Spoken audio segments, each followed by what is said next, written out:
All right, let me get organized. Sorry. Okay, some of the first words that we have here, and we kind of talked about them a little bit, are self-concept and self-esteem. Concept is how you view or how you see yourself. Esteem is how you feel about yourself. Okay? Confidence, belief in your ability, that you can get done what you said you're going to do. All right? Oh. And resilience, the ability to recover from a problem or loss. Okay, see my rubber band here? If I stretch this out, okay, I might be stressed out, I might have some type of problem, and resilience is my ability to bounce back or go back to my normal shape. How many of you have ever seen the stretchy muscle man? You guys know the guy, like if Haley grabs one arm and I grab the other arm and I pull him, and he stretches all the way out, and when we let go, he goes all the way back to normal. That's resilience. Okay, the ability to bounce back from a stress, from a loss, or from a problem. Think of yesterday's speaker that you guys had. What was his name? Ben what? Remember his last name? Utek, okay? All right, played for the Gophers, having a phenomenal senior year. You know, he said probably a first-round draft choice if he doesn't get injured. And what happened? He got injured, okay? Injured bad enough that they couldn't quite figure out what was wrong, and his value or his stock in the NFL did what? Went up or down? Plummeted, okay? Did he bounce back? Did he show resilience? Yes or no? Yes. Okay. And right now with the concussions and everything, okay? So he had his career, was in his NFL career doing quite well. Remember, he won a Super Bowl championship on another team, ready to help that team out. Career-ending head injury, okay? Career-ending concussion. Is he resilient? Has he bounced back from that? Would you guys say yes? Yes. Right. He realized that having memories is pretty what? Pretty important. Okay. I need to back this up. Oh, rats. Okay, because there's other words here. There we go. These are our first words. Mental and emotional health. Remember, you guys will see those words again, so don't panic. Your ability to handle stresses and changes of everyday life in a reasonable way. So, how do you handle when things get stressed out? When things, when things aren't normal? How do you cope with them? Right? Do you cope with it in a healthy way or an unhealthy way? Right? Optimistic. Positive, what does it say? Attitude. So if you see my glass down there, that glass is either half empty or half what? Full. If you are a pessimist, if you're an optimist, you're going to see it as what?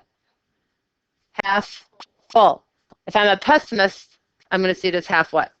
Empty. All right. Would you say that Ben Utek is an optimist? Yes. Okay. You know, he actually said the 2 injuries that he had, you know, and I want you to think about it. If he'd got #1 in the draft pick, do you think he would have been on the Colts? No. So he wouldn't have won a what? Super Bowl. Most likely not. Okay. So he said realistically, that was a good thing. All right. Having the head injury. All right. Not really what he wanted, but has it proven to be an okay thing for him? Yep. It's allowed him to explore other avenues of his life. It's allowed him to use his other talents that he has. It's allowed him to be an advocate and to make some changes in a game that he's very passionate, that he loves about, and to be an advocate and to stand up and to make changes. Okay? Adapt is your ability to adjust to situations. All right. How many of you know somebody who has a hard time, like if things aren't really structured and things don't go as planned, and sometimes you might know a little kid like this, they don't like that. They don't like when things aren't structured. All right, and they're not able to adapt to a change. So if like all of a sudden you're supposed to go to the zoo and it's raining and you can't go to the zoo, that is the worst thing ever. Or something's supposed to happen at 10 o'clock and it doesn't happen at 10 o'clock and they can't adjust to the change. All right. That can be stressful for some people when there's changes, and having the ability to adapt, all right, can help you being able to handle that stress. Right, personality, combination of feelings, likes, dislikes, attitudes, abilities, and habits. One of the main things here that you can control is your attitude. If you have a positive attitude, a lot of times that's going to roll over into your personality. All right.